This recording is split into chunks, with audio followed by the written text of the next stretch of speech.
વેચનાર સામે કડક કાર્યવાહી હાથ ધરાશે।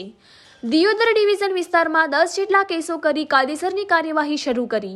ભાબર અને થરા તેમજ ભીલડી વિસ્તારમાં પણ પોલીસ તંત્ર દ્વારા કડક કાર્યવાહી કરી। જાહેરમાં ચાઇનીઝ દોરીનું વેચાણ કરે તો જનતા પોલીસને જાણ કરે। ઉત્તરાયણ સમયે જાગૃત લોકો ચાઇનીઝ દોરીની ખરીદી પણ ના કરે। દિયોદર નાયબ પોલીસ અધિક્ષક કચેરી ખાતે પ્રેસ કોન્ફરન્સ યોજાઈ।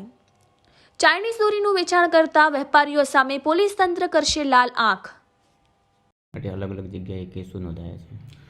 આગામી 14 જાન્યુઆરીમાં ઉત્તરાયણનો પર્વ આવતો હોય અને પતંગ રસિયાઓ માર્કેટમાં પતંગ અને દોરીનું વેચાણ ચાલુમાં હોય, ચાઇનીઝ દોરી બાબતે બનાસકાંઠા કલેક્ટર સાહેબ દ્વારા જાહેરનામું બહાર પાડવામાં આવેલું છે, જે અંતર્ગત જે પણ વેચાણ કરનાર વ્યક્તિ ચાઇનીઝ દોરી વેચતો પકડાશે એના વિરુદ્ધ અમે પોલીસ કાર્યવાહી કરશું। જાહેરનામા ભંગનો કેસ કરવામાં આવશે અને અમે અત્યાર સુધી ટોટલ 10 કેસો મારા દિયોદર ડિવિઝનમાં અમે કરી ચૂક્યા છીએ। આ બાબતે જાહેર જનતાને પણ જણાવવામાં આવે છે કે આપ પણ આ પોલીસના સહભાગી થઈને જ્યાં પણ ચાઇનીઝ દોરીનું વેચાણ ચાલતું હોય તો અમોને જાણ કરવી તથા અપીલ પણ કરવામાં આવે છે કે આપ પણ ચાઇનીઝ દોરીનું જે વેચાણ ચાલતું હોય ત્યાં ચાઇનીઝ દોરી ખરીદી કોઈની જિંદગી જોખમાય એ પ્રકારનું કૃત્ય કરતા ટાળવું। Thank you.